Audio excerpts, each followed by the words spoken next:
First question will come from Matt Shodell from Kane Sport. Hey, Rodney, how you doing? Hey, how you doing, Matt? Doing great, doing great. So I wanted to ask you, you obviously made a big jump up in your play last year. I wanted to get sort of your thoughts. How have you improved this year? Was the shutdown a detriment? Sort of walk us through some of the work you did this offseason and maybe how you're a different player now than you were a year ago. Yeah, so a lot of people took quarantine time to, just focus on themselves, and I did that myself a lot. I really honed in on my skills when we were allowed back into the gym. I got in the gym as much as possible, working on my free throw, and just trying to be more of a consistent player. Consistency is key. And, Coach L has installed a great work ethic here at the U, and I just keep with it and just keep going every day, try to get better and improve. Working on my conditioning and my jump hooks and getting to my spots. So I think that'll be a big improvement for me next season. Next up, Michelle Kaufman from the Miami Herald. Hi, Rodney. Welcome back. Kind of Hey, a strange year since we last saw each other. Yeah. Very strange. I wanted to ask you, I saw the news today about Sam, that he's out with an injury. Can you talk about Nasir and, the big guys? How do you see the inside game this year? And what does Nasir bring? He seems like a very vocal leader, a guy who, even though he's going to be quote unquote new on the team, he seemed to already be a bit of a leadership type guy last year. I just wanted to sort of talk about the big men coming into the year. Thank you. Yeah, great question. So, injury is detrimental to any team. Thankfully, we've faced injury before, and we know how to combat it. And speedy recovery to Sam, and best of luck to him. Now, as far as the bigs, it's next man up. We gotta be there and step up, and we gotta play our roles and do what we have to do. As far as Nasir goes, man, like leadership is his thing. He's a big vocal leader, and he's a presence in the paint, and that's gonna be needed this year. Last year, we struggled on the boards, and I know Nas coming in, he's definitely gonna be there to help us. We've been working really hard in practice every day, competing, and we've been helping each other just get better. And Nas has been a big factor in that, helping everybody get better, not only just the bigs but the guards. So big kudos to him. But I think we should have a strong inside force this year for sure, definitely. Thank you. Next, we'll go to David Fronis from the Sun Sentinel. Hey, Rodney, I think you mentioned at the start, just trying to build on your game, especially offensively. Want to know maybe some of the moves that you've added and you've worked on, maybe some of the, a little bit of the range that you're working on your shot possibly since last season? Definitely. A lot of this stuff. So coming in my freshman year, I had a bag load of moves, and Coach L hounded me, hey, Rod, it's simple, it is better. So I cut down on a lot of moves, but I've really worked on mastering my left and right hand jump hook. I can do it both well, really smoothly, either hand. So I think you're going to see a lot more of that. If it's not broken, don't fix it. So I'm going to keep going with those. And as I said earlier, working my free throw, my mid-range game, just to expand a little bit, give it some space. And but a lot of jump hooks. Best believe you're going to see a lot of jump hooks. Go to Chris Stock from Inside the U. Rodney, curious about Anthony Walker. Maybe some development things that you've seen over the last year. Just your thoughts on him heading into his second season. So with Anthony, we saw so much potential in him in his freshman year, and you just still see the potential there. He's such raw talent. But this year, what I've noticed is he's honed in on a lot of his skills, and he's a lot more comfortable out there, and it's huge. You could see it in his play. And when he's comfortable, he's unstoppable. And I think that's key for Anthony, is just find your place and take over. And he's capable of doing it. So, high hopes for Anthony this season. And, he has the athletic ability to be the best defender on the court, like at all times. And that's what we expect out of him. And I think he's going to produce a lot this season. And, we wish the best out of him. Go to Wyatt Kopelman now. Hey, Rodney, how's it going? I know depth has been an issue over the past couple of seasons with injuries and even ineligibility a couple of years ago. How competitive do you think the program can be in the ACC this season, given added talent and depth? That's a great question, Wyatt. And I feel like that's been a question that we've had for the past couple of years I've been here, like our depth, because we've been plagued with injury and eligibility issues. This year, seeing all these faces in practice, it's almost brand new to me. We have a stockpile of guys, and it's going to be huge for us. And we realized that, depth is what helps teams make it far, because it just lowers injuries if you could rotate guys in and out, and capable guys who are ready to play. And that's what we have. We have a lot of capable guys who could come in and do a lot of work early. So we expect a lot of everybody, not just the upperclassmen, because we got a lot of seniors, but the seniors are here to teach the freshmen so they could produce early. And I think we're going to have a great season this year. Got a redshirt senior guard Cameron McGusty here. If you have a question for Cam, please use the hand raise function, and then I will call on you. We will start off with Matt Shodell from CaneSport. Matt? Yeah, not a problem at all. So I was wondering if you could sort of talk about the difference between this year's team compared to last year when it comes to the overall depth and talent. Obviously, last year the depth was a lot different. You got new faces this year. Can you sort of quantify that for us and give us an idea how different this team is versus the one that took the court last year?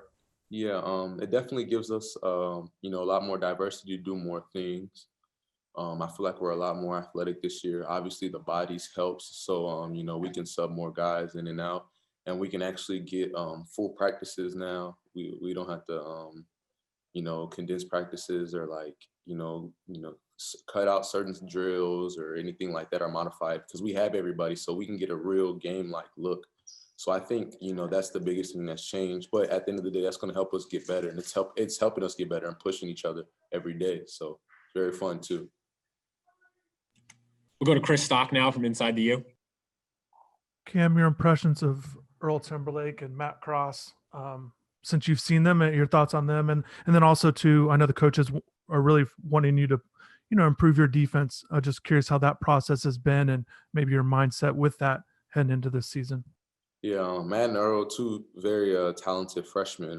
From the day they came in, they had respect of, me and all the other guys on the team. They're hard workers. They're going to help us a lot this year, and I'm excited to, play with them and get on the court with them. In terms of my defense, yes, that is an aspect that I've been working on this offseason. I really took, my body serious, changed my diet a little bit. Started taking my off the court conditioning a little more important, because if I want to dominate or play good on both sides of the ball, you got to be in the right shape. And, those are some of the things that I wanted to do last year. But, I just realized I wasn't in enough shape last year. That's honestly the truthfully answer. So that's one of the things I worked on this off season, and I'm looking forward to be able to put it all together and get on the court and show it. Just a quick follow. What does that mean, Cam? In terms of being in better shape, what are you doing better now? Just, having my conditioning right, being sure I'm, one of the most conditioned guys on the team. Like I said, I handle the ball a lot in the offense. My job is to make plays for people. So I have to, do that and be able to withstand these different game plans and defenses that teams throw at me, but at the same time, be able to, guard one of the other team's better guards, or their guard that they really, like playing through. So, and it takes a lot of energy to be able to, do it for 25, 30 minutes in a game, guarding as hard as you can. So that's what I meant by, getting my endurance up and getting in better shape. We'll go now to Wyatt Kovelman from the Miami Hurricane. Hey, Cam, how you doing? Hope you've had a good off season and that you're ready to go. How would you say the COVID-19 pandemic has continued to affect your daily routine and workflow as a student athlete in the classroom and even on the court? It's made it a little difficult, just adjusting to all these online classes. And, at first we weren't really able to get into our locker room, stuff like that. So it was just an adjustment that we had to make. But I think that, we have a group of guys that take on any challenge. So I think that, even though there's a lot of challenges going on and we face a lot of adversity right now, we're still sticking together, and whatever rules we have, whether we agree or don't agree, we do it, and we always find ways to make each other better. Thank you. Going out to Michelle Kaufman from the Miami Herald. Hi, nice to see you again. Hey, how you doing? I have two questions. One, you mentioned earlier that you've in the process of conditioning, getting better condition, that you've changed your diet.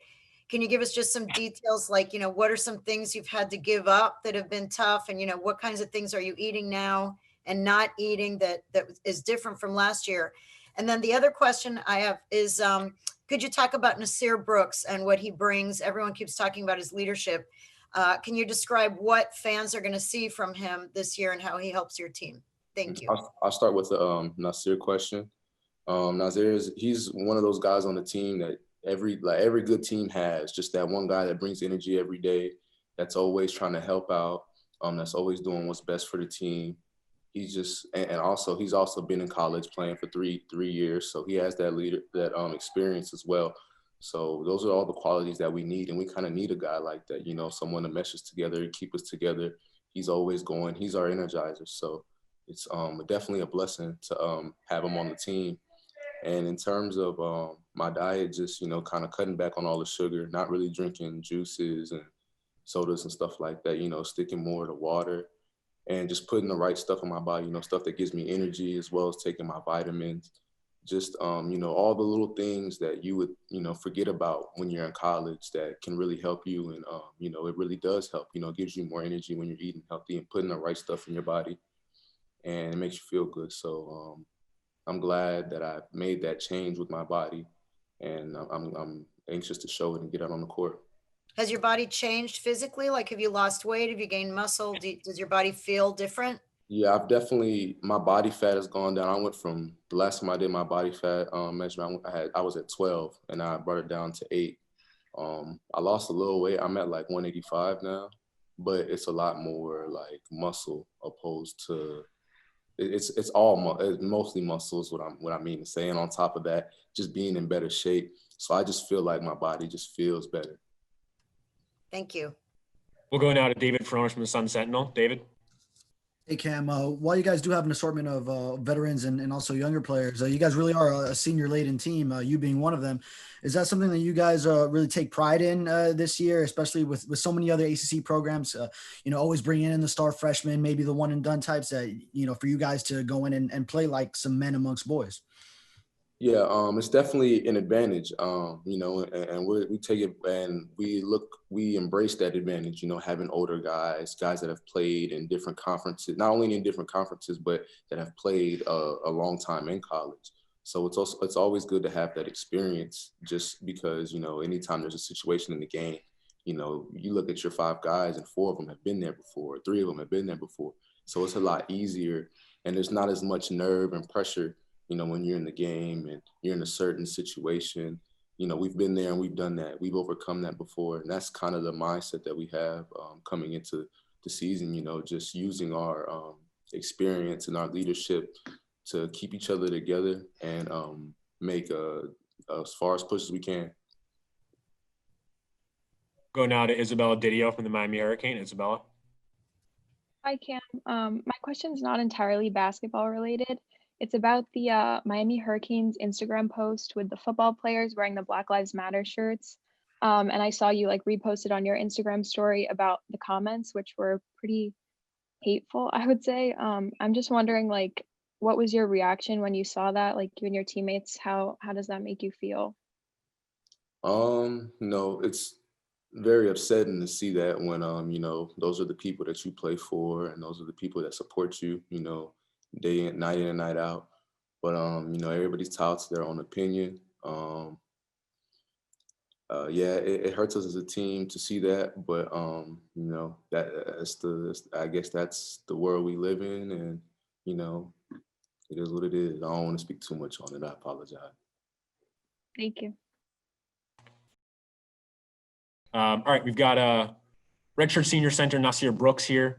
Again, please use the hand raise function, and then I'll call on you. We'll start off with Michelle Kaufman from the Miami Herald. Michelle, go ahead. Okay. Hi, Nasir. It's nice to sort of meet you through a computer screen. Can you hear me okay? Yes, ma'am. Okay. Everyone has been talking, and I even watched some of the practices last year about your leadership. Even right when you first got here, even though you were new, you seemed to be very vocal and just immediately immersed yourself into a leadership role on this team. Can you just talk about your personality, what you think you bring to this team? Everyone so far mentions your leadership skills, your vocal, presence on the court. Just talk about what fans can expect to see from you this year. Thank you. I come from a big family, so I know how to deal with a lot of different like personalities or characters, like I like to call it. But yeah, it's not really that hard. I just try to treat everybody like brothers, and try to make sure like they know that anything that like how I say it doesn't really matter. You really just need to understand what I'm saying, what I'm trying to get my teammates to understand, more so to say. Like, cause I may see some different stuff and they may see some different stuff. So I just try to build different ways of communication between everybody. So I just try to communicate all the time. So that way they know like it's not just, like you might say something a little like in a little like meaner tone. And like you be in the heat of the moment, but nah, the guys know that I'm very vocal. They can trust what I say. They know I wouldn't put them in the wrong spot. So yes, but I just try to bring toughness to the team, leadership. Just try to be a glue guy, somebody that everybody can play with and likes to play with. I try to be, I'm trying to be likable because everybody's not likable, but yeah, I just try to like if there's a job that one of my teammates may need me to do, I just try to make sure they always know they can count on me. Can I ask, you said you come from a big family. How big? There's 11 of us total. Wow. And where are you in the pecking order? I'm the third oldest. I have 2 older sisters. I'm the older boy. I'm the oldest boy. Thank you. I'm glad to be We'll here. go now to Steve Wine from the Associated Press. Steve. Hi, how are you? I'm wondering if you have a sense yet as to what kind of team you think this is going to be, how this team will play, what sort of personality it'll have, what will be distinctive about it. Right now, I know that like coach has been trying a lot of different lineups. So like I know we'll be real good at like being able to adjust to different kind of teams that have different play styles, like fast tempo, slow tempo. I know we'll be good to adjust in any type of game situation. And why do you think that?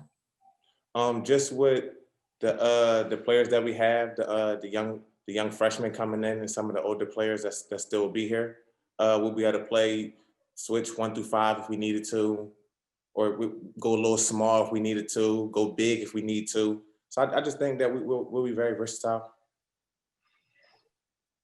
Going now to Cal Friedman from UMTV. Cal.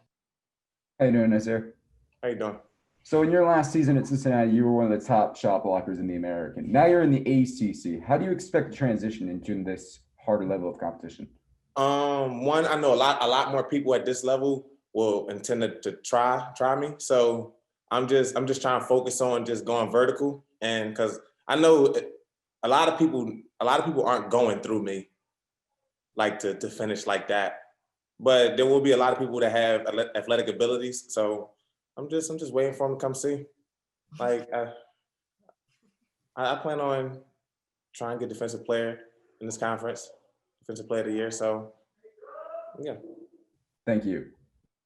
We'll go now to Chris Stockman side to you, Chris.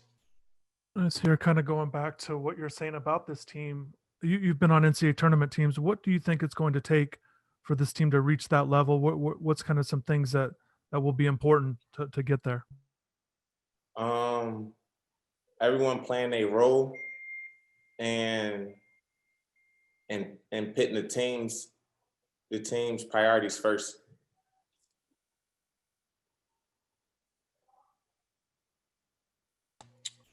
We'll go now to Wyatt Kopelman from the Miami Hurricane. Wyatt. Hey, Nasir, welcome to the Canes basketball program. Having sat out last year as a transfer and being part of the preseason preparation this year, how has Coach Larrañaga had an influence on you in playing for a successful program like Miami's? He's helped me with always he's helped me get better trying to make the best out of each situation, like grab the positive stuff out of it and just leave the negative stuff where it's at. Like say like if I know that I missed like a shot or two or something, I just need to work on that shot a lot more. I just need to do more stuff. Like he helped me really see like that things you can't control, you shouldn't stress about it. You shouldn't stress about it really. But the stuff you can control, you control your controls. Yeah. I believe that's what he said to me. Yeah, something like that. It was something like that. But yeah, and it just really helped me see that, like, worry about the things you can worry about, work hard enough, things it's gonna go your way. We'll go now to David Fromm from the Sun Sentinel. David. Hey, Nasir. Want to know what it was like last year watching from the sidelines a lot and knowing much of the time the team could have used an extra big man, but you just weren't allowed to play due to the NCAA transfer rules. And then also now going into this year, how much motivation is that? And also not having Sam Wardenberg now, 6'10" forward, how you feel you can help? I feel like I'll be a presence on the offensive side of the ball and the defensive side of the ball. Teams will have to guard me, so that will leave room for my teammates, because as you know, we have a lot of guards that can go, and I just feel like we all gonna complement each other's game, because you won't be able to just double one of us. Like, you got to play straight up. So yeah, but defensively, I don't think a lot of teams going really want to come in there like that to come score, to be honest with you, because our rotations are getting a lot better. But I hope, I just felt that we just needed a lot more, like a glue person to really chain everybody together. That's what I really felt like we was missing last year. Like a person on the court that can really just, that everybody know that, all right, if this person is saying one thing, let's just trust in what this person is saying. And let's play hard. Great, thanks. Okay. All right, we're going to go back to Michelle Coffin from the Miami Herald. Michelle. Okay. Yeah, I have one more question. Why did you end up coming to Miami? What was it? I'm sure you had other options, and when you were deciding where to go, what was it about Miami that drew you to this program? When I committed to Cincinnati, Miami, they texted me, congratulations, really was happy for me and showed that they were happy for me, while a lot of other programs were like just really giving like a lot of backlash, like asking me why I went to Cincinnati, saying some vulgar things, and it just was like that's just not how you handle business. And as like, how a lot of programs say, oh, the people we recruit, we want them to know that we're a family, like a family oriented, like program, a family-based program. Like, you know how it is when coaches come and say this to you, but then when I don't come to your school, you say all that. But when I put my name back in the transfer portal, they were one of the first people that they actually hit me up, and it was like, okay, I'm gonna consider it. And then when I got down here, it still was the same energy. And when I actually remembered once I seen Coach Fish, because Coach Fish came and we had met. Once I seen Coach Fish, and I started to remember like all the nice stuff, like he always say to me, like during the AAU program, like the circuit and stuff, like when he see me, how you doing, ask me like how my life going and stuff like that. Like it just was that, it was that personal connection. Like they was always real and genuine from the start, even when me going to the school of my choice wasn't their school. Last question for Nasir comes from Manny Navarro of The Athletic, and then we have Miami women's basketball coach Katie Meier up after that. Manny. Hi, Nasir. Curious who you study at the NBA level, as far as their game, and do you try to mimic any of the things that they do? And I guess individually for yourself, what have you really tried to focus on improving since getting to Miami? I've been actually focusing on a couple players. Anthony Davis, Siakam, and JaVale McGee. I like Siakam's, like the way how he has developed. Like I've been trying to watch the parts of games that he developed in a short time, because he was one of those players that like just like he got on the scene, and then he was okay, and then he improved tremendously. I watched a lot of his game. I like how Anthony Davis and JaVale McGee, they always like just finish above the rim in just different type of ways. And the way how Anthony Davis, like a lot of his moves are just like really, really strong. They're strong, like he don't really waste a lot of movement. And he just straight to the point, to the rim. And he also has a little bit of finesse to his game when he needs it. But yeah, they're the players I watch the most, like continuous highlights, games, just they play actions, synergy. Yeah. And I guess for you personally, what are you trying to improve? Is there any aspect to your game when you got with Coach Larrañaga, you said, I wanted to make that better? I wouldn't say that I wanted to more like, I try to just play basketball. So like, of course we're gonna work on my 15-footer. We're gonna work on extending my range and stuff like that. But I just wanted to know, like, I just wanted to be able to understand the game more, so to say, like at the highest level, because the more you go, you're gonna start to be in the right spot. You can hit open shots. Like in this day and age, like a lot of shots that are taken are open shots. That like unless you're a star player who has the ball in their hand most of the time. So like I just try to just figure out like, okay, where to pick and choose my spots, like in the paint. Just how to pass out the double team, more so to say how to read defensive coverages coming towards me, like in live action.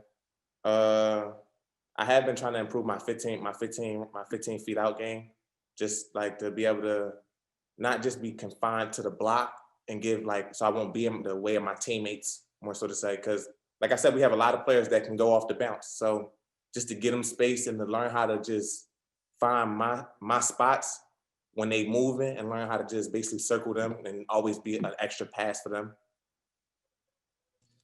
All right, thanks very much, Nas. Appreciate your time. We're going to go to Miami head women's basketball coach Katie Meier up next.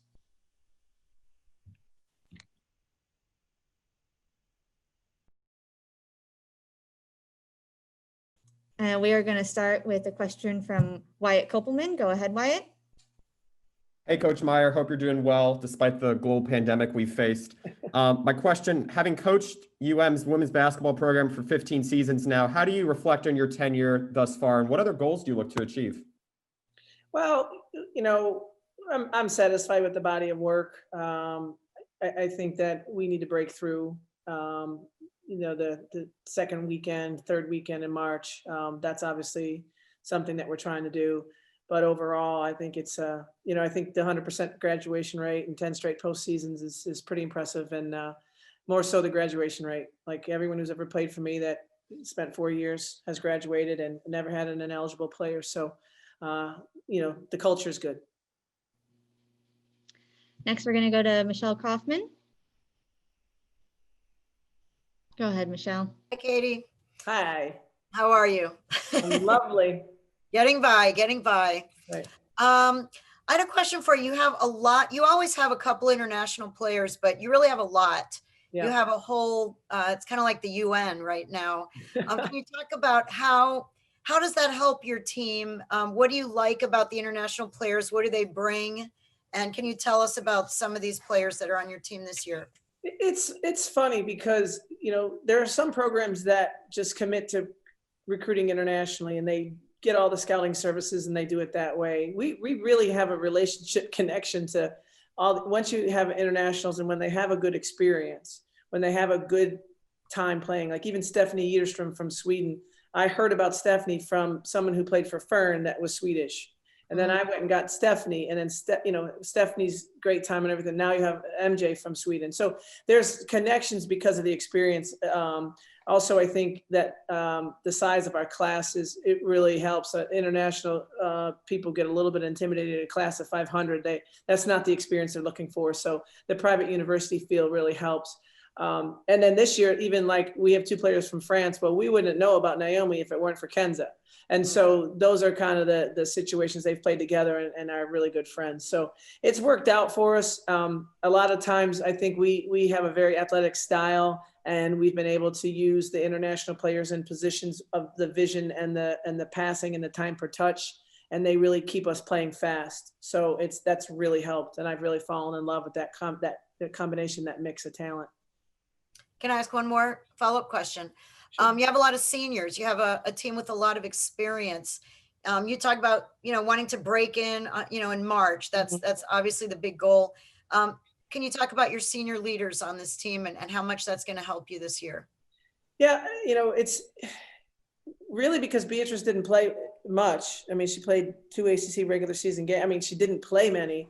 And one of them, she was hurt. So I feel like we pretty much return a squad, and then we add some talented newcomers. And so this has to be a year where we can, close games, they have to break our way. I mean, we have no excuse for that. So we got to get ourselves in a position where the games are close at the end, and then we got to rely on our upperclassmen to have been there before, to not just take the big shot. I mean, it happened with Shanice Johnson and Raquana Williams. It totally happened that they had the one year where we had all these close games, and 8 games we lost by 5 points or less. And then the next year we won all 8 of them, and we won the ACC and National Coach of the Year, and Mo was ACC Player of the Year, and it was a matter of 5 points. I mean, 8 games, 5 points. That's the situation you try to create when you return this type of veteran guard play. Thank you. Next, we're going to go to David Feronis. Go ahead, David. Hey, Coach, I was wondering what player on your roster maybe made the most of the time during the pandemic and made the greatest strides? Someone maybe under the radar on your roster that made the greatest strides in their game. Wow. Destiny Harden. That's got to be the obvious answer. I think she was hungry. She just, when it was like, when can we come back? She was the one that was saying, Coach, I need a place to work out. I want to lift. And that's when the university kind of said, okay, they didn't make it mandatory, but they made the facilities and everything available in July for the basketballs. And a lot of the people couldn't get back yet, but Destiny was first up, like, let's go. This is what she was frustrated not having anywhere to work out. And it shows. We did 2 10-minute scrimmages today. She had 7 rebounds in one and 6 in the other in 10 minutes. I mean, that's 13 rebounds and a half. She's just really active, and she's playing really well. Next, we're going to go to Mitchell Northam. Go ahead, Mitchell. Hey, yeah, thanks for doing this. I was just wondering if you all planned on playing in a multi-team event for non-conference play, or if you had any idea what your non-conference schedule looked like. Yeah, yeah, it's a good question, and that was something we considered, hosting a tournament. I got a little bit concerned on what would happen in the day in between games and how you would have I know the first game you could get a protocol of clearance, but I didn't know what would happen in the mix of it all. So we took our local regional, we made every call to all of our teams within driving distance, and that's basically going to be our non-conference schedule with some rest in between. I don't know that we'll hit the maximum number, but I want those games. I enjoy those games, but the ACC, we upped our number of ACC games because we know that we'll all adhere to the testing protocol and the travel protocol, which is really crucial right now. Gotcha. And I just have one more question. You have a new assistant coach this year in Kelly Gibson. Was just wondering, what she brings to the team and what you liked about her and why you wanted to hire her. Well, she worked at 2 places that really get after it defensively, Rutgers and Syracuse. And she recruited the Northeast, which Tia Jackson had brought a lot of that. But when Tia left, it's nice because Kelly has just been in that same region, in that same area. You'll see it when we sign. There's a player that we were on, but it certainly helped. When next week or whatever, when we have the signing date, you'll see there's a player that her immediate impact there. So it's been great, and she's real hungry. She's really, really hungry and really gets after the girls, and I think we really needed that. Next question is from Cal Friedman. Go ahead, Cal. How you doing, Coach? Great. So with the loss of Beatrice Montgomery, you have 2 sophomores that are going to look to fill the role in Brianna Jackson and Sydney Roby. Have you seen any growth from them over this offseason? Sydney, an incredible difference. I mean, Bree had a pretty good, amount of success. So, but Sydney, being very serious about committing to her conditioning and making that leap between that freshman and sophomore year, which is just crucial in our program. I think you'll see a different player. Very much, really bursty, really quick, explosive. So that helps us a lot. So I think she'll be great. And our last question comes from Isabella Didio. Go ahead, Isabella. Hi, Coach. Hope you're doing well. You and Coach Allen, pretty much all the coaches here have been very active in, like the fight and the movement against, or like for racial justice and social justice. And I'm not sure if you saw the Miami Hurricanes Instagram post with some of the football players and volleyball players wearing Black Lives Matter shirts. And a lot of the comments were pretty hateful. And some of your players and some of the men's players like reacted on their own Instagram account. And I'm just wondering like what your reaction to that is and kind of what you tell your players when there's a lot of negativity that's like racially and politically charged from Hurricanes fans. Yeah. Well, the very first phone call that we had, and this was back during the pandemic, and I believe it was end of March, when there were some incidents across the country. And my team was devastated. They were very distraught. And the very first thing I told them is, I know I work at a university, that you will be safe and you will be protected. And they asked me to Coach, what are you going to do about it? I said, no, ladies, what are we going to do about it? You have to, it's your time. On college campuses, in the history of any type of, social injustice in our country, it's been a lot on a college campus. And it's been the movement, the energy, the ideas, when we're talking about basic human rights here, I'm not going to get political. I'm just talking about basic human rights.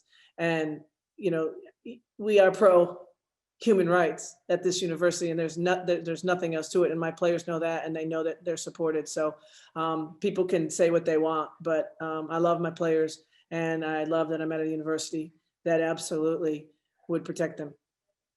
Thank you. Awesome. Thank you so much, Coach Meier. You are welcome.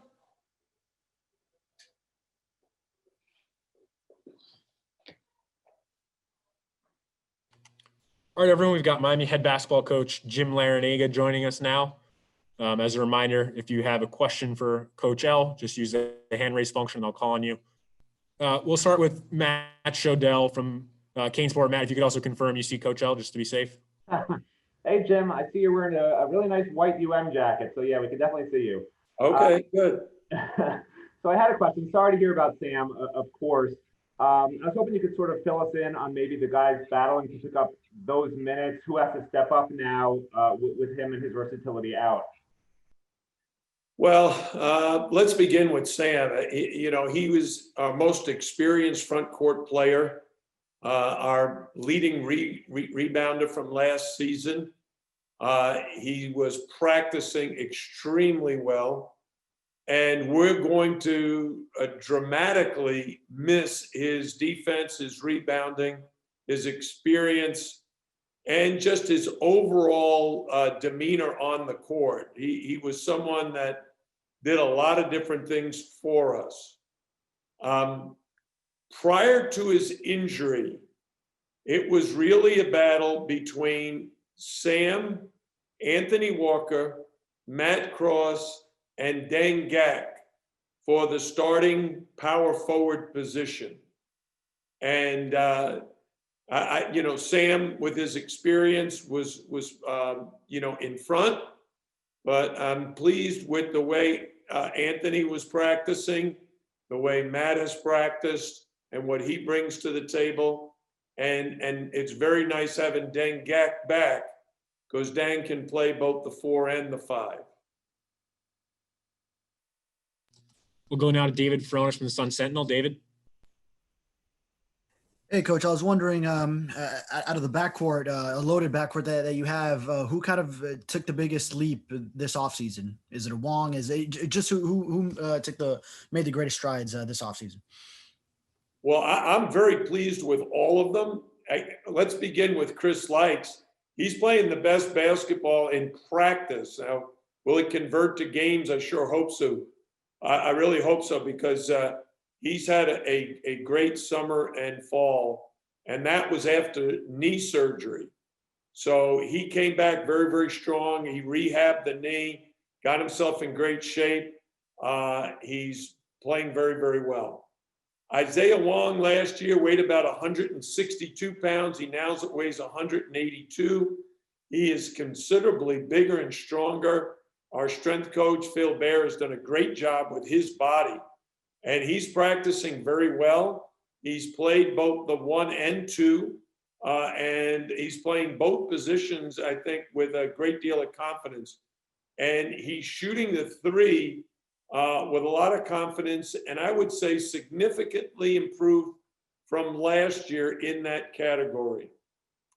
Harlan Beverly is, again, much improved, especially at the defensive end of the floor. Really been impressed with his progress defensively. Cam McGusty, one day in practice, I said to him, hey, that's the most athletic I've seen you since you arrived. And he said it's the first year where his back wasn't bothering him. So he's made a lot of progress as well. All 4 of those guys are in great shape. And then you add our freshman, Earl Timberlake, to that group. And I think we've got a very, very solid 5-man rotation for the 1, 2, and 3 spot. We'll go now to Michelle Kaufman from the Miami Herald. Michelle. Hi, Jim. Nice to see you again. Hi, Michelle. Can you talk about Nasir Brooks? We spoke to him earlier. He seems like a really interesting guy, a real vocal leader. He calls himself a glue guy. He felt that the one thing that was missing from your team last year was someone to chain everybody together. Can you talk about what he brings and what, what can the fans expect to see from him and how he's helped your team? Well, your description of Nasir initially, a very interesting guy, is very accurate. And he's very vocal. And I think that's going to really help us defensively. I was really counting on he and Sam, because Sam's a good defender. And I think Nasir is going to be a very good defender and rebounder for us. I think he'll block some shots. Because he's so big and strong, I think he'll be a factor at both ends of the court. As far as being a glue guy, I always think of that as, if you're a vocal leader, if you're talking all the time on the defense, that's very, very helpful. So hopefully he will be able to fill that role. Up next, we have Wyatt Kopelman from the Miami Herald, or excuse me, the Miami Hurricane. Wyatt. Hey, Coach. Hope you've been well despite the pandemic. How competitive do you think this program will be in the ACC this season, given the added talent and depth, and hopefully they can stay healthy too? Well, before, when I was speaking to anyone from the media, I would say as long as we stay healthy, we should be in much better shape than we have been the last 2 seasons. But it is a big blow to us to lose Sam. I will say that, because he's our leading returning rebounder. He's our best front court defender. He's a 5th-year senior. So we're going to miss his leadership. And it's going to require at least one of our younger guys or inexperienced guys. So we have three major candidates: a freshman in Matt Cross, a sophomore who played very little in Anthony Walker, who played very little as a freshman, or Dan Gack, who's played very little because of injury throughout his career.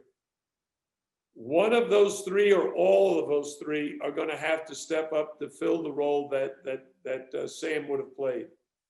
So, as I said, that's a big blow to us, but the guys are making progress. I'm pretty happy with the way the freshmen have improved, because it's not the offensive end. I think they're both. I think all 3, Anthony Walker, Matt Cross, and Earl Timberlake, are going to be able to help us immediately at the offensive end. It's who's going to bring it defensively, because we've been perhaps the worst defensive team in the ACC the past 2 seasons.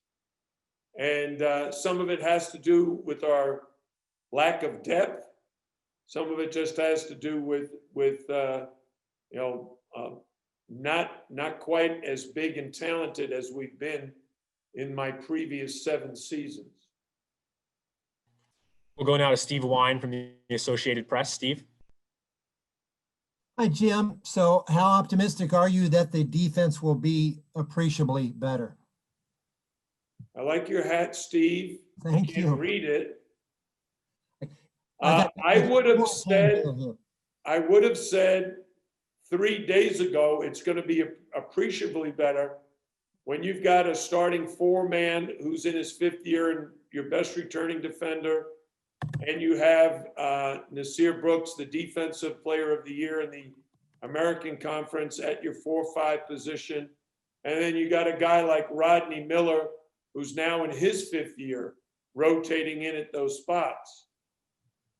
But losing Sam creates a whole different set of circumstances.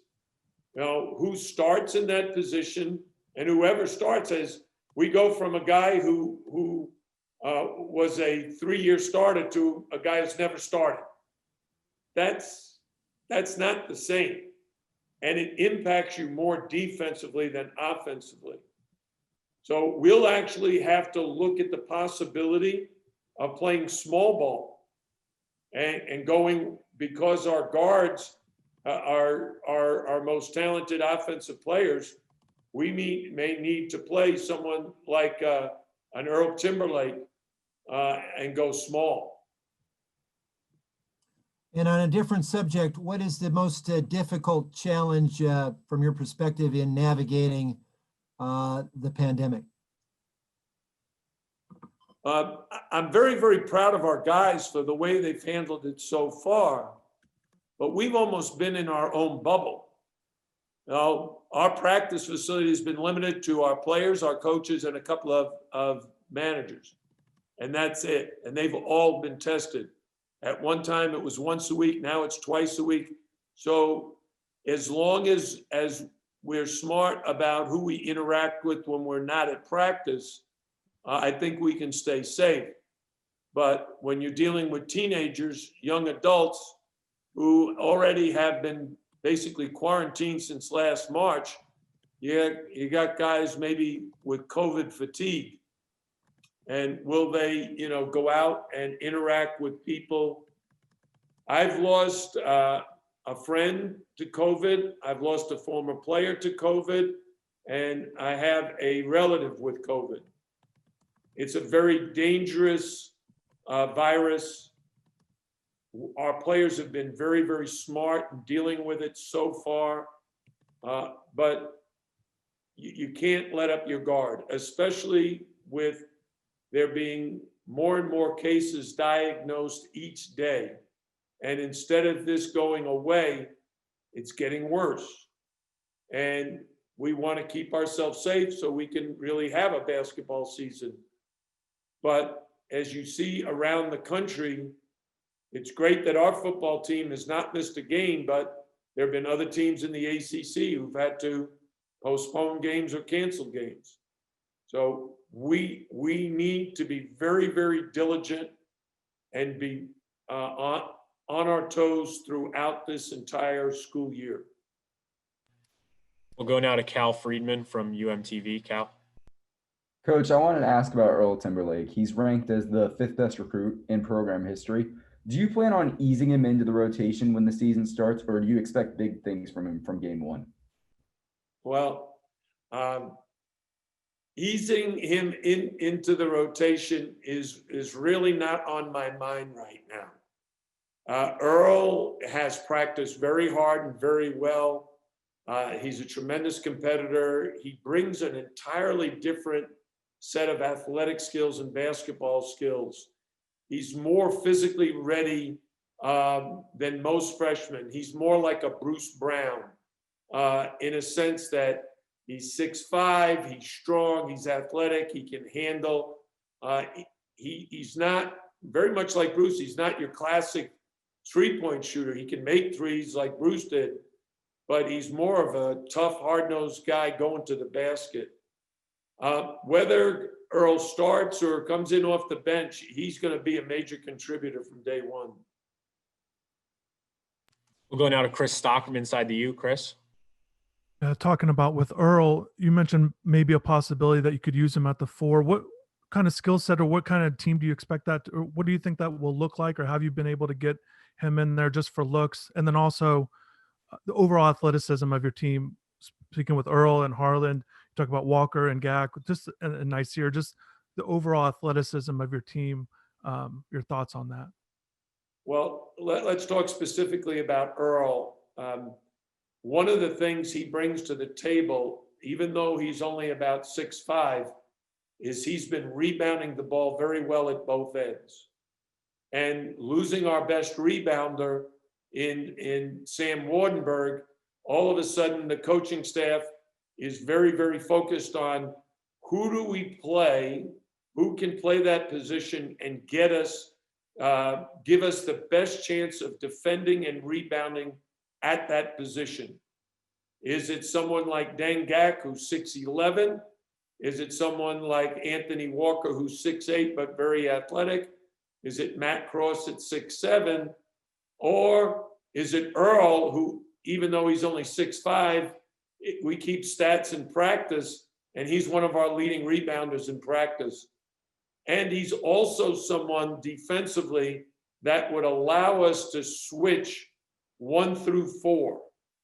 And that's something we're working on right now.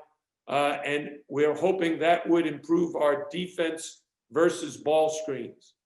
If we do not have to overhelp with ball screens, if the only guy that is not switching is the 5-man, we feel like we might be able to defend the ball screens better. And Earl is working on that. Freshmen always have a lot to learn defensively. So it's not like he has that experience. He'll be working on that throughout this month and throughout November and December. The other guys, they could elevate their chances of getting more and more playing time if they improve their defense and rebounding.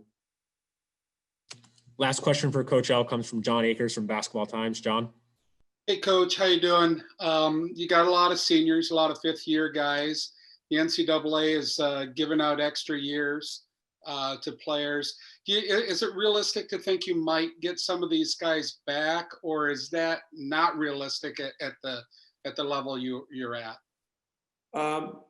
I believe at this time it's just a little too early to know. I've already had that conversation with the seniors.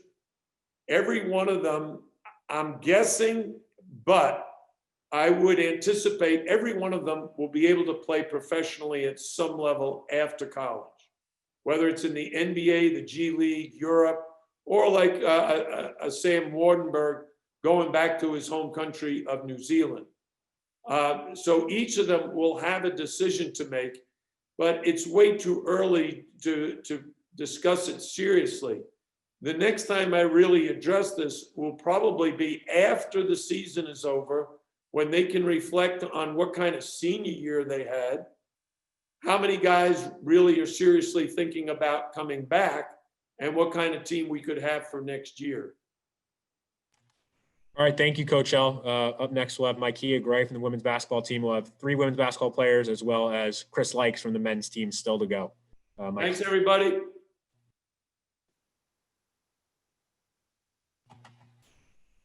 All right, now we have senior guard Nikia Gray from the women's basketball team. We will take questions for Nikia right now. First up, Michelle Kaufman from the Miami Herald. Go ahead, Michelle. Hi, Nikia. Welcome back. Nice to see you, although it's a little strange here on these little squares. Can you just talk about the senior leadership on this team? And I know that, for a few years now, the frustration has been they've had good teams, good talent, but haven't made that breakthrough in March. And Katie talked about that too. What do you think you have a lot of seniors on the team. How do you think this team will benefit from those senior leaders? What are kind of the goals of the seniors this year? I'm going to just start off with there's a lot of seniors, a lot of people returning. So we know the program and the system very well. So just basically trying to teach the young ones while also trying to control and, help them grow as well, but make sure we stay determined and dominant with what we're doing and keep trying to get better and better every time we play. What have you personally worked on in the off season this year? What kind of were your goals? And with the pandemic, did it affect anything, or were you able to do the kind of work you wanted to do? It brought the team closer, not just me, more communicating, talking to each other, just getting in the gym with one another. And that's pretty much it. Thank you. Next, we'll go to Wyatt Kopelman. Go ahead, Wyatt. Hey, Mikey, I hope you've been well despite the global pandemic we faced. How would you really describe Coach Meier's impact on you, given that you're entering yet another season where you're looking to break through March? I would say Coach Meier is a great coach. I wouldn't choose to play for any other coach besides her. She always helps us work with what we need to be worked on, while also motivating us at the same time. So that's one of the great things I could say about Coach Meier. She'll help you get your confidence, but also let you know, like, these things we need to fix on.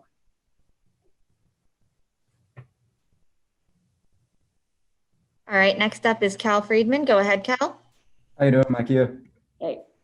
So this is your senior year, which means it's going to be the last time that you sit up with India Banks, yourself, and Kelsey Marshall this year in the starting lineup. How have you worked on growing with them, and what's it been like playing with those three across your whole year? Oh, well, those are my friends. They're amazing. I love playing with them. I wouldn't choose to play with anybody else. Basically, this being our last year, we just gonna try to make a statement. We know each other tendencies now, while we also improved as well. So just knowing the things that they're capable of is just going to be amazing, and you'll see it on the floor. All right. Last question from Nikia. Go ahead, Kevin. Hi, Nikia. Just can you talk a little bit about the growth you've seen from the team this summer? Yeah.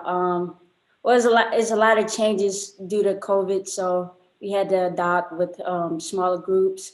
So like it took us a while to get a feel for everybody game, but just seeing the newcomers and how amazing they are when they first got here, and also with the talent that we're bringing back, just taking that extra step and pushing them, and they pushing us, is pretty much helped us a lot this summer. All right. Thank you, Nikia. You're welcome.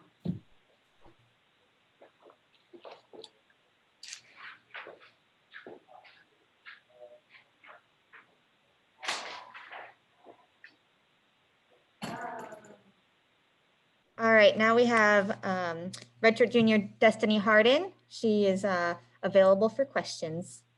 So our first question is going to come from Wyatt Kopelman. Go ahead, Wyatt. Hey, Destiny. Hope you've been well despite the global pandemic. How competitive do you think the women's basketball program can be in the ACC this season, given your renewed talent and depth? I think we're going to be very competitive this year. We have all our starters returning except for one, but I think a lot of players has been working over the summer, this upcoming summer, and I think we brought in a couple more pieces. So I think we're going to be very competitive. All right, next we're going to go to Michelle Kaufman. Go ahead, Michelle. Hi, Destiny. Coach was asked earlier if there was one player who really upped the game over the summer, and she said without hesitation, that you were the hungriest one to come back, that you couldn't wait to get back to the gym in July. Can you talk about that? Why you were so hungry to get back, and what it felt like and how you've improved from July to now? Thank you. I just felt like during quarantine, it was nothing to do. It was a lot of ways to get better. It was a lot of time to get better.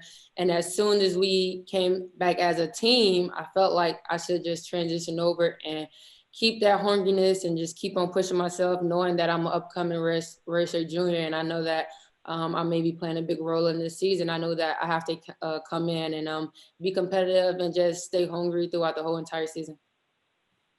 Thank you. And the next question comes from Cal Friedman. Go ahead, Cal. Destiny, your role got a lot bigger in the second half of last season in ACC play. You wound up starting 15 games. How do you plan on being able to improve off of last season's growth? Just continue watching film with the coaches, continue to get in the gym with the coaches, doing individual workouts with them. Just continue just to like support my team and helping each other. You know, when you help somebody, you continue to gain within yourself and you continue to grow within yourself. So I'm just going to continue doing what I was doing to get on the court, and I'm also, you know, keep that mentality going. And this question comes from Mitchell Northam. Go ahead, Mitchell. Yeah, Destiny, was just wondering if there's someone who's new to the team that has really impressed you, you know, through workouts and early practices so far. Yes, the freshman Nyanga, she's been great. Like, she catching on. She don't even look like a freshman, honestly. So like, I know a lot of freshmen that came in and kind of struggled. She came in, she's ready to work. She don't complain about anything. She's open to everything. She always asking questions. She always let an upperclassman give her new information. She's just a good player to play with. And she's also a great basketball player. So she's have surprised me since she's been here. She's been doing very good. Awesome. Thank you so much, Destiny. You're all set. Thank you.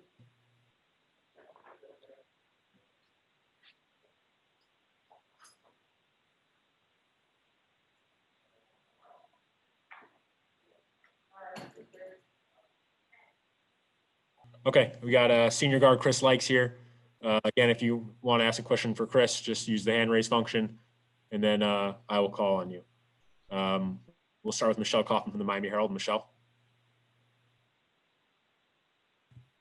Hi, Chris. Nice to see you again. How you doing? Good, good. How are you?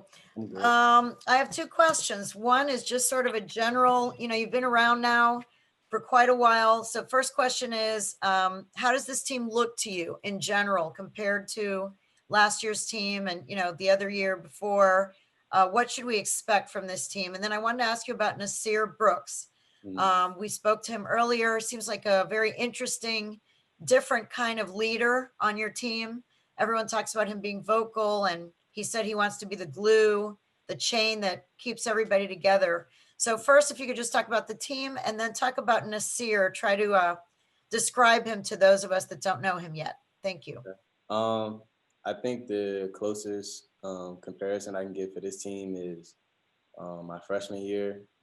We got a lot of like talented guys that can play a number of different positions, and we've been working on a couple of different things. So the offense might be a little different, but it's really just going to take some time just for us to gel together and really like the way we've been playing in practice is kind of different and reminds me of like how the Rockets play and how Toronto plays. So, and then speaking on Nasir Brooks, as you said, you pretty much gave a background for what he is on the court and off the court. He's a very vocal guy. He's not afraid to insert his opinion, and most of the time his morals are always good, but most of the time, like when he's inserting his opinion, it's the right way. So he's not afraid to let guys know, and that's something that I kind of look up to him for. Do you think that's something that was missing from last year's team? Yes, you always need, I think, a vocal leader. But when everybody's on the same page, and which I think we're getting to, I think that's what matters most. Not necessarily like vocal leadership, but if everybody in the organization is on the same page. Thank you. We'll go to Cal Friedman from UMTV now. Cal. How you doing, Chris? What's up, Cal? How you doing? Earlier today, Coach Larrañaga said this is the best basketball he's seen you play in practice.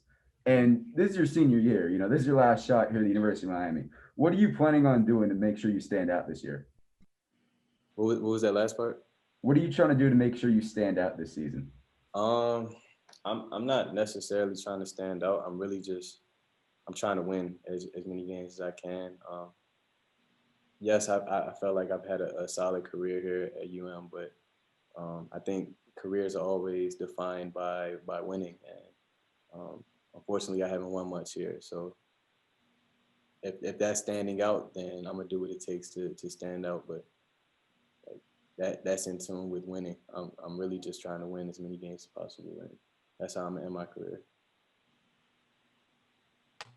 Go to Steve Wine now from the Associated Press. Steve. Hi, Chris. Coach Larrañaga was talking about how defense has been an issue the last couple of seasons. Do you feel like this will be a better team defensively, and if so, why? I think it will be a different team defensively, better too. I think we have solid rim protection in both Rod and Dang, and Nasir Brooks, who's Defensive Player of the Year in Cincinnati. So I think we definitely had a rim protection, but I think we also got guys that can guard a number of different positions. And one of the focal points that we've been picking up on in practice is picking up full court. And I think we have the agility and speed to do that. Up next, Wyatt Kopelman from the Miami Hurricane. Wyatt. Hey, Chris, hope you've been well in preparing for the season. How would you describe Coach Larrañaga's impact on you throughout this global pandemic, and how far do you think the team can compete in terms of the ACC this year? Over the last 4 years, Coach L has had a major impact on like how I view things in life. So he was just talking to me during quarantine and letting me know that he was thinking of me and all the good things that we're going to do this upcoming year. So his faith is definitely in the right place. It always has been. And I'm grateful that that's somebody I can look up to. What was the second question again? I'm sorry. Just how far do you think the team can go in the ACC this year, given added talent and depth? I always believe that we can go all the way. Every team I played on, I feel like we can go all the way. It's just a matter of staying healthy, which we've seen in the past couple of years, and just sticking to it, man. Like we're gonna be all right this year. We're just gonna have to focus and keep trusting. Thank you. Up next, we have Chris Stock from Inside the U. Chris. What's up, Chris? Hey, what's going on? I got three things for you, just real quick.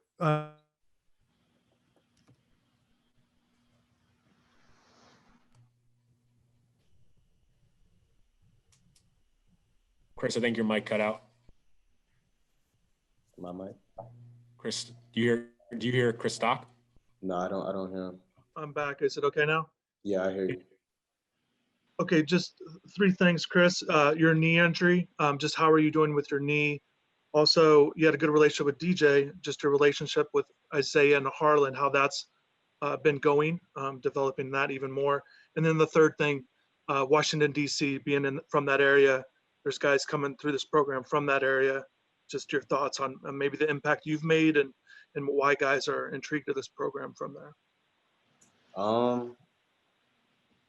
For me, I always wanted to go to Miami. It was one of my three choices from seeing Shane Larkin play here, and I felt that I could come in and fill in that kind of same role.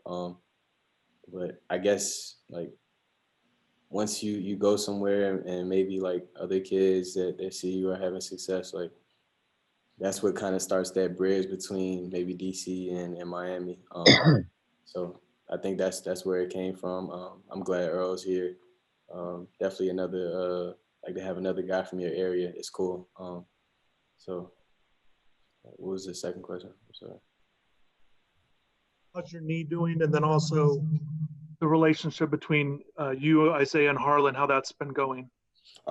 Relationship between me, H, and Zay has been there from day one. I feel like they look up to me. They ask me a lot of questions. But they're good kids, and I'm grateful to be able to kind of teach them some of the things I've learned in college. So, yeah, relationship's great, and my knee is doing fine too. I have no problems. We'll go to Isabella Didio from the Miami Hurricane now. Isabella. Hi, Chris. Not entirely a basketball related question, but I know you saw the Instagram post on the Miami Hurricanes account with the football players wearing the Black Lives Matter shirts. I saw you commented on it. Yeah. And I know the comments were like pretty hateful. I'm just wondering, like, how that makes you feel, like seeing that from fans, and if you guys like talk about that as a team. I didn't really, it wasn't really hateful for me. Well, some of them were, but it was more so just like the fact that like these might be some of the people that you're playing in front of. And I get that you don't want to intertwine sports and politics. I don't really like doing that either, but at the same time, like what other message are we getting out there? Because the same thing keeps happening. So just for people to respond like that, they get no benefit from it. So I don't understand why they were responding like that. But it was tough to read and made me kind of rethink some things. Thank you. Any more questions for Chris? All right, thanks, Chris. We'll have Taylor Mason from the women's basketball team coming in shortly, and that will be the final speaker here on Media Day. All right, we have senior guard Taylor Mason ready for questions. And we'll go to Wyatt Kopelman first. Go ahead, Wyatt. Hey, Taylor. Hope you've been doing well throughout preparing for the season. My question, how has Coach Meier's impact benefited you throughout this global pandemic in preparing for a season where the schedule hasn't been released yet? Coach Katie has definitely impacted me in a tremendous way. She just makes me play harder. I grind much harder. And I'm just loving the game even more than I did before, even without having, actual regular season games right now. I'm just loving the learning, everything, the experience with it. And now we'll go to Michelle Kaufman. Go ahead, Michelle. Hi, Taylor. Nice to see you. Even though we can't see you in person, but at least we can talk again. I have two questions for you. One is, Katie talked earlier about really wanting the big breakthrough this program needs recently is March, is getting beyond the regular season and making some noise in March. You have a lot of seniors this year. Can you talk about sort of the mission that the seniors are on to try to make that breakthrough this year? And then my second question is, you have a lot of international players, even more than usual. Can you talk about what they bring to the team, having so many different cultures on your roster? Thank you. Yes. With the seniors, I'll start off with the seniors. The impact of the seniors this year is crazy. Everyone is just working much harder than I've ever seen them before. And COVID, of course, has something to do with that. It has changed our mentality, our mindset, our drive, everything with it. And I love it. And I honestly appreciate COVID, even though it's, it has its negatives, but a lot of good has come out of it. And with the foreigners, I love our foreigners, of course. With having a lot of them, there's much more teaching, of course. And we have to be patient with how, with teaching and in their learning pace, because English is their second language, or if not third. So, and just learning how to teach people, different types of people of different nationalities, also helps us out. And we learn from teaching, so I think it's awesome. Can I ask real quick a follow-up? You said COVID has really changed the team's mentality, changed the mindset, and in a way, you see something positive coming from it. Can you elaborate on that? How so? How has it changed things, training and getting ready for a season in these conditions? I believe it made us, not saying we don't love the game, it just made us love it more. Just appreciating the small things and, not having actual, like I said earlier, not having actual games right now. So we appreciate just the little details that we need to correct in practice and everything. We just go much harder than we ever have before. Next question comes from Ashley. Go ahead, Ashley. Hey, have you been able to step into a leadership role this season? And if so, do you enjoy taking on that role for the team? For sure. My role this year is completely different than it was my past 3 years. and I love it. I step up for my teammates, especially my freshmen. I love to teach, and I also love to learn. And it's required to me. It's required for me to step up this year, and I've been loving it. All right, and then a question comes from Wyatt. Go ahead, Wyatt. Hey, Taylor, it's Wyatt again. I believe Nikia Gray has been a real impact from a productivity and learning standpoint. How would you describe your relationship with her thus far in terms of how she's progressed? Wow, I'm glad that you mentioned Nikia. That's my go-to. And I just recently learned that she's going to be a major impact for our team this year. And she has a lot of potential. Throughout her collegiate career, I'm so excited to watch it. And her freshman year is going to be spectacular. And she's going to be great. She's going to produce a lot for our team, for sure. Thank you. All right, that's it. Thank you so much, Taylor. Thank you, guys.